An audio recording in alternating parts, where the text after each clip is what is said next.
गए थे चुनाव में, हनुमान जी के बहुत चर्चा किए। अब हनुमान जी के नाम पर वोट मांग रहे हैं सर वहां के, अब चलेगा।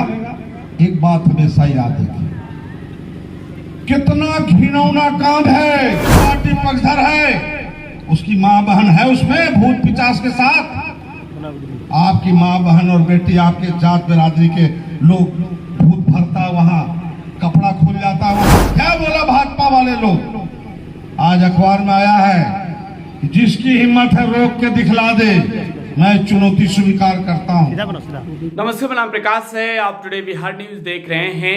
देखिए, बागेश्वर धाम वाले बाबा पंडित धीरेन्द्र कृष्ण शास्त्री बिहार आ रहे हैं। बयानबाजी खूब हो रही है, बीजेपी और आरजेडी आमने सामने हैं। लेकिन ऐसे में अब बड़ा बयान सामने आया है आरजेडी कोटे से बिहार की सहकारिता मंत्री सुरेंद्र यादव का। बागेश्वर धाम वाले बाबा पर बड़ा बयान दिया है और उन्होंने बीजेपी की चुनौती स्वीकारने की भी बात कह दी है। देखिए, सुरेंद्र यादव बिहार सरकार के सहकारिता मंत्री है। उनका कहना है कि महिलाओं का नाच गाना होता है, कपड़े उतारे जाते हैं। क्या कुछ कह रहे हैं सुरेंद्र यादव, जरा सुनिए। लोग के कहाँ हम खिलाफ कर रहे हैं, हम तो उसको सपोर्ट कर रहे हैं, पर जातीय आधार पर ना, जातीय आधार पर ना। तो उसी तरह से महिला बिल में हम चाहते हैं कि जातीय आधार पर रिजर्वेशन हो जाए और 50% मिले। अब एक बात जान लीजिए, अब ये जहां से सरजीत चुनाव जीत रहा, आपके आशीर्वाद से जहां से हम चुनाव जीत रहे हैं, जहां से तेजस्वी बाबू चुनाव जीत रहे हैं, तो सीधे दिल्ली से आ जाएगा, वहीं से मेम कहानी सुना देते हैं वो मेम के, सच्चा कहानी। तो मेम आ जाएगा दिल्ली से, और वह मेम जब खड़ा हो जाएगा हाफ कपड़ा पहन के ऊपर से नीचे तक, तो एको लइकवन जब सब जीत के जाए थे वोट देवे कि देखे जाए थे कि हाथ मिलावे जाते कि माला पहनावे, कि सुरेंद्र यादव के पहनावे जाए थे हाथ मिलावे, कि तेजस्वी बाबू के। उस सब मेम के पीछे पीछे पीछे पीछे लइकवन चल जाएगा, सब फोटो ओकरे डाल देगा। पक्का मान लीजिए, बड़का बड़का नेता धाराशायी हो जाएगा, आप ठिसुआए लिए रहिएगा। इसी तरह से मेरे क्षेत्र में नागेंद्र बाबू भी बहुत करीब से जानते हैं, सजीत बाबू उतना नीचे तक नहीं जाएंगे क्योंकि मेरा विधानसभा क्षेत्र का मामला है। एक अभी मेम लड़ी, मेम हाफ पैंट पहन के लड़ गई, आप हाफ ऊपर से कपड़ा पहन के जिला परिषद में, कि झूठ बोले नागेंद्र बाबू, और जमानते जब्त करा दिए सब नेता के। मेम नजरे नहीं आ रहा है। अब लइकवन जो ऐसे पहले तो मोबाइलवा में फोटो रख लेता, उसको चुम्मा ले रहा था, तो उसको रात में सपना में आ रहा था।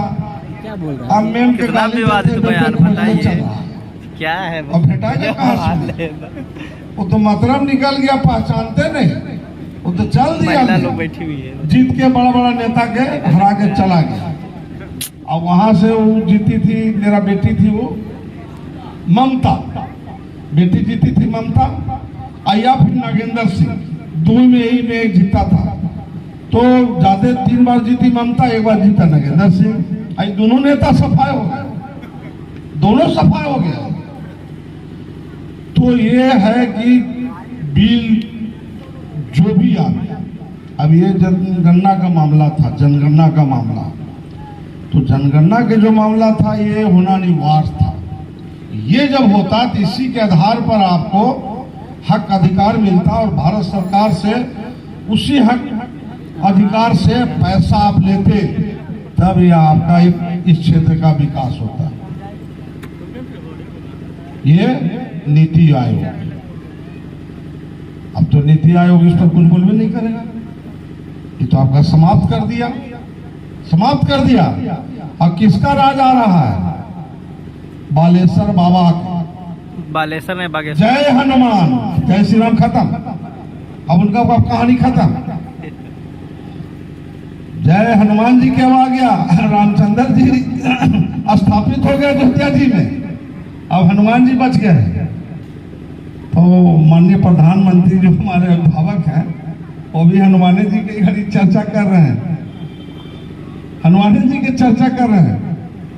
गए थे चुनाव में, हनुमान जी के बहुत चर्चा किए। अब हनुमान जी के नाम पर वोट मांग रहे हैं, बालेश्वर बाबू आ गए। अब बालेश्वर बाबू आके अब चलेगा। एक बात हमेशा याद रखिए, कितना घिनौना काम है। शर्म करो और डूब मरो। अगर बिहार में आके आपका बेटी बहन के भूत के नाम पर नचाता है, मां बहन को नचाता है, तो डूब मरो। बालेश्वर के सामने जो जाता है वो अभी तक टीवी में दिखाया का बालेश्वर को, उसमें मां बहन थी। जो नेता उसको पक्ष करता है, जो पार्टी पक्षधर है, उसकी मां बहन है उसमें भूत पिचास के साथ। आपकी मां बहन और बेटी, आपके जात बिरादरी के लोग, भूत भरता वहां, कपड़ा खुल जाता वहां। देखिए टीवी में क्या दिखलाता है। इसलिए शर्म की बात है जो उसका जाता है प्रोग्राम देखने और सुनने और समझने। क्या बोला भाजपा वाले लोग? आज अखबार में आया है कि जिसकी हिम्मत है रोक के दिखला दे, मैं चुनौती स्वीकार करता हूं। आज बोला अखबार में। तो बागेश्वर धाम वाले पंडित धीरेंद्र किशोर शास्त्री के बिहार आने से पहले ये बड़ी चुनौती और बड़ा बयान सुरेंद्र यादव का, बीजेपी का चुनौती स्वीकार कर लिया और लाजमी है अब सुरेंद्र यादव के बयान पर बिहार में बयानबाजी होगी। फिलहाल आप टुडे बिहार न्यूज के साथ बने रहें। धन्यवाद।